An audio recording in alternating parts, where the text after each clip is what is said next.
Alam nyo ba mga idol ng mga spark plug natin, kahit may spark pa, pundi na. Yan ang ating alamin dito sa video to. So meron tayo ditong dalawang magkaparehas na spark plug. C7 ang spark plug na to, so itetest natin. So meron tayo ditong NGK at Denso para makita natin yung pagkakaiba. So, alright, testing natin kung meron pa silang spark. Ito yung una. So may spark pa. At ito naman yung pangalawa. So may spark pa din.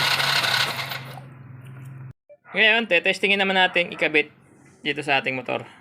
Unahin ulit natin tong Denso. So yan, nakakabit na. Testingan natin.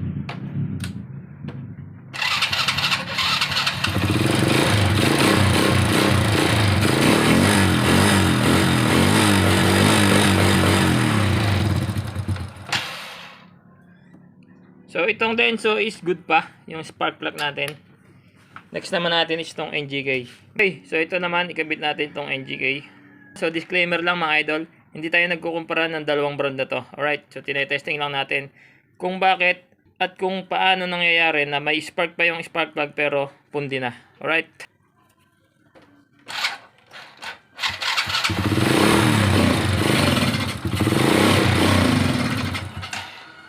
So yan mga idol. Etong NGK ay pundi na. So ibig sabihin, hindi na niya nasusunog ng tama yung mixture ng air at fuel. So yan, chok na natin para umandar. Yan. So ayaw pa rin umandar mga idol. So ganun lang nangyayari sa kanya. So unang andar siya tapos mamamatay tapos hindi mo na siya mapapa-andar ulit. Pero may spark pa ang spark plug natin. Alright, so kalasin natin, ibalik natin tong Denso. Okay, so ito na kinakabitan natin yung Denso. Ayan. Higpitan natin. Mahigpit na. Kabit na natin ang spark plug cap. Chinok ko na para madaling paandarin. Baka natin yung chok.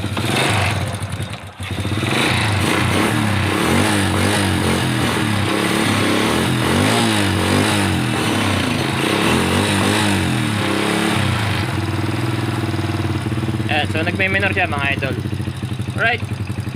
Yan yung mga pwedeng i-consider mo kapag parang nabubulunan yung makina or yung motor mo mga idol. So yan. Baka may spark pa yung spark plug mo pero baka pundi na. So yun. Yan yung mga pwede mo i-consider. Alright. So thank you for watching. Peace out.